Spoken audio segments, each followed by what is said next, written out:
नमस्कार. आपण सगळेच कधी ना कधी एका उच्च शक्तीशी जोडले जाण्याचा विचार करतो. पण तो मार्ग कसा असतो? भारताच्या भक्ती चळवळीने ना आपल्याला दोन अद्भुत मार्ग दिले आहेत. चला, देवापर्यंत पोहोचण्याच्या याच दोन अनोख्या वाट्या समजून घेऊया. बरं, विचार करा की आपण देवाची कल्पना करतो तरी कशी. तो एक मित्र आहे का, एक मार्गदर्शक ज्याच्याशी थेट संवाद साधता येतो? किती एक अथांग वैश्विक ऊर्जा आहे जी ही संपूर्ण सृष्टी चालवते? आपलं मन कोणत्या विचाराकडे जास्त ओढ घेतं? अहो, याच प्रश्नामध्ये सगुण आणि निर्गुण भक्तीचं सगळं रहस्य दडलेलं आहे. या प्रश्नाचं पहिलं उत्तर म्हणजे सगुण भक्ती. बघा, सगुण या शब्दातच सगळं आलं, गुणांसहित. म्हणजे जसं आपण एखाद्या व्यक्तीवर प्रेम करतो, त्याच्या रूपावर, स्वभावावर, गुणांवर, अगदी तसंच इथे देवावर प्रेम केलं जातं. त्याला एक निश्चित रूप, एक व्यक्तिमत्व आणि एक कथा दिली जाते. आणि दुसरा मार्ग आहे निर्गुण भक्ती, म्हणजे गुणांशिवाय. इथे देवाची कल्पना प्रेम करण्यासारख्या एका व्यक्तीसारखी नाहीये, तर अनुभवण्यासारख्या एका महासागरासारखी आहे. तो निराकार आहे, अमूर्त आहे. त्याला कोणतंही एक रूप नाही, कारण तोच तर सगळ्या रूपांमध्ये आहे. ती एक सर्वव्यापी चेतना आहे. तर एका बाजूला आहे साकार, वैयक्तिक देव, आणि दुसऱ्या बाजूला निराकार, वैश्विक चेतना. हे केवळ दोन वेगळे विचार नाहीत, तर साधनेचे दोन पूर्णपणे भिन्न मार्ग आहेत. चला तर मग या दोन्ही मार्गांमधला फरक जरा अधिक खोलात जाऊन पाहूया. इथे हा फरक अगदी स्पष्ट दिसतोय. सगुण भक्तीमध्ये देव कसा आहे, तर तो आपल्यासारखाच आहे. त्याला प्रेम, करुणा, माया असे गुण आहेत. तो राम, कृष्ण किंवा देवीच्या रूपात आपल्या समोर येतो आणि आपण त्याच्याशी एक नातं जोडू शकतो. याच्या अगदी उलट निर्गुण भक्तीतलं ब्रह्म हे कोणत्याही मानवी गुणांच्या पलीकडचं आहे. ते शाश्वत आहे, अनंत आहे. म्हणजे काय, तर ती एक निराकार सर्वोच्च चेतना आहे. आता बघा, देवाला पाहण्याचे दृष्टिकोन इतके वेगळे असतील, तर साहजिकच त्याची उपासना करण्याचे, त्याच्याप्रती प्रेम व्यक्त करण्याचे मार्गही खूप वेगळे असणार. एका मार्गावर भावनिक भजनं आहेत, तर दुसऱ्या मार्गावर खोल तात्विक चिंतन. पाहूया हे दोन्ही प्रवाह कसे व्यक्त होतात. सगुण मार्गावर आपल्याला भजन, कीर्तन आणि स्तोत्र ऐकायला मिळतात. त्यात रामकृष्णाच्या कथा, देवीच्या शक्तीचं गुणगान केलं जातं. हा एक अतिशय सामुदायिक आणि भावनिक अनुभव असतो.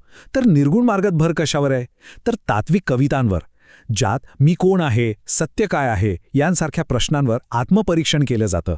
म्हणजे एक मार्ग थेट हृदयाला भावतो, तर दुसरा बुद्धीला आव्हान देतो. पण हे जे मोठे मोठे विचार आहेत ना, ते फक्त ग्रंथांमध्ये अडकून राहिले नाहीत.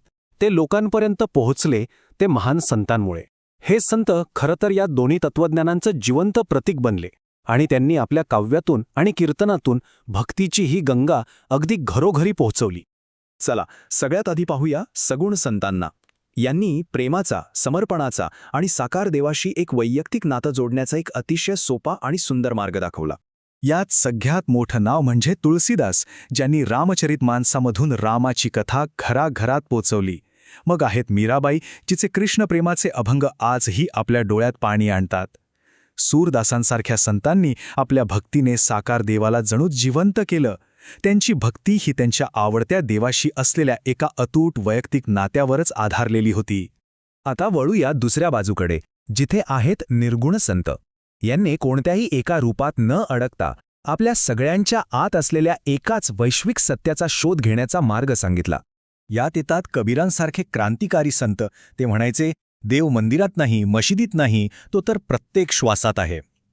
आणि गुरु नानक, ज्यांच्या शिकवणीतून शीख धर्माचा पाया रचला गेला, त्यांनी एक ओंकार म्हणत एकाच निराकार ईश्वराचा संदेश दिला.